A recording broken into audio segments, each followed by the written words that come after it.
امام علیہ السلام نے فرمایا مجھے تعجب ہے اس شخص پر کہ جو 4 چیزوں میں مبتلا ہے لیکن 4 چیزوں سے پناہ کیوں نہیں لیتا.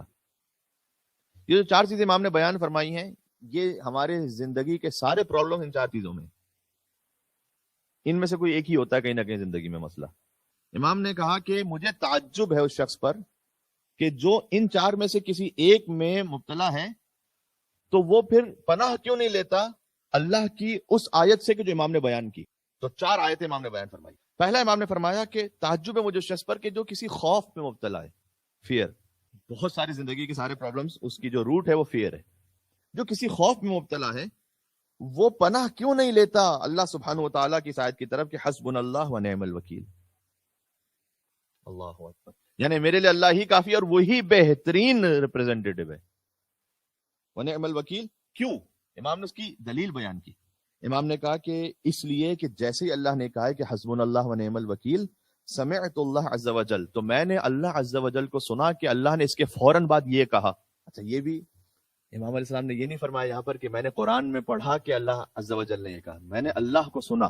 سمعت اللہ عز و جل، میں نے اللہ سے سنا کہ اللہ نے حسبنا اللہ و نعم الوکیل کے فوراً بعد یہ کہا فانقلبوا بنعمت من اللہ وفضل لم یمسسہ سوء، کہ اللہ سبحانہ و تعالی نے ان کی مصیبتوں کو نعمتوں میں تبدیل کر دیا، اپنا فضل عطا کیا. لم یمسسہ بسوء یا سوء، کوئی برائی، کوئی شر اب پہنچے گا نہیں اس تک کہ جس نے اللہ سبحانہ و تعالیٰ کو اپنا وکیل بنا لیا ہے. تو مجھے تعجب ایسے شخص پر کہ کیوں وہ خوف میں مبتلا ہے لیکن حسبنا اللہ و نعم الوکیل کا سہارا نہیں لیتا. اب یہاں امام علیہ السلام نے یہ نہیں فرمایا کہ کتنی مرتبہ اس کو پڑھو یا کیا، بہرحال یہ پڑھنا بھی ہے اور اس پر ایمان بھی رکھنا. پھر دوسرا فرمایا تعجب ہے مجھے اس شخص پر کہ جو کسی قسم کے غم میں مبتلا ہے. ایک مرتبہ ہوتا ہے خوف، فیئر، ایک مرتبہ ہے انگزائٹی، غم. تو وہ اللہ کے اس کلام کی طرف پناہ کیوں نہیں لیتا؟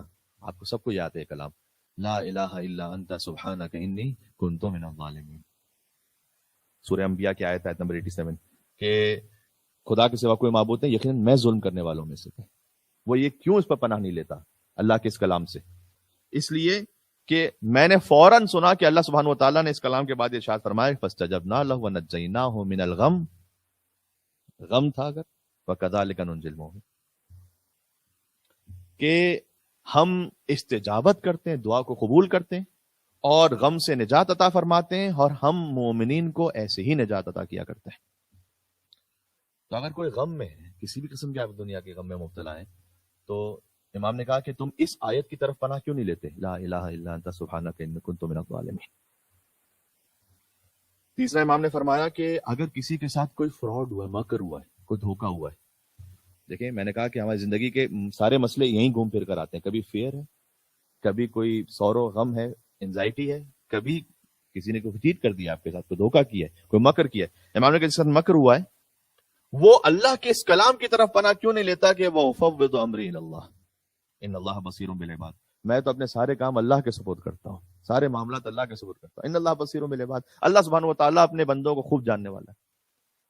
اس لیے امام نے کہا کہ چونکہ میں نے اس کے فوراً بعد یہ سنا، سورہ غافر کی آیت ہے، آیت نمبر 44 تھی، میں نے پڑھی ہے، 45 پڑھ رہا ہوں، اس لیے کہ اللہ نے اس کے فوراً بعد یہ کہا ہے فَوَقَاهُ اللَّهُ سَيِّئَاتِ مَا مَكَرُوا، کہ بس جو اس پر یقین رکھنے والا ہے وہ فَوَّضَ أَمْرِي إِلَى اللَّهِ إِنَّ اللَّهَ بَصِيرٌ بِالْعِبَادِ، اللہ سبحانہ و تعالیٰ نے ہر مکر سے جو اس کی طرف آنے والا تھا اسے محفوظ فرما دیا. تو کیوں نہیں پناہ لیتا اس قول کی طرف؟ اور پھر امام نے آخر میں فرمایا کہ اگر کوئی دنیا اور اس کی زینتوں کو چاہتا ہے، بہت دیکھیں فقط یہاں پر آخرت کی بات نہیں کی امام نے، اگر دنیا اور اس کی زینت بھی چاہتے ہو تو یہ آخر سب ہم و غم یہ ہوتا ہے کہ بھائی دنیا کی فلاں شے چاہیے، کوئی نعمت چاہیے آپ. تو امام نے کہا کہ اس کی طرف پناہ کیوں نہیں لیتا اللہ کے اس کلام کی طرف جو سورہ کہف میں کہ ما شاء اللہ لا قوت الا باللہ، ما شاء اللہ ہوتا وہ ہے کہ جو خدا کی مشیت میں چاہتا ہے، جو خدا چاہتا ہے وہ ہوتا ہے. لا قوت الا باللہ، کوئی طاقت نہیں ہے سوا اللہ سبحانہ و تعالیٰ کے. ان ترنی انا اقل منک مالا وولدا فعسى ربی ان یؤتینی خیرا من جنتک.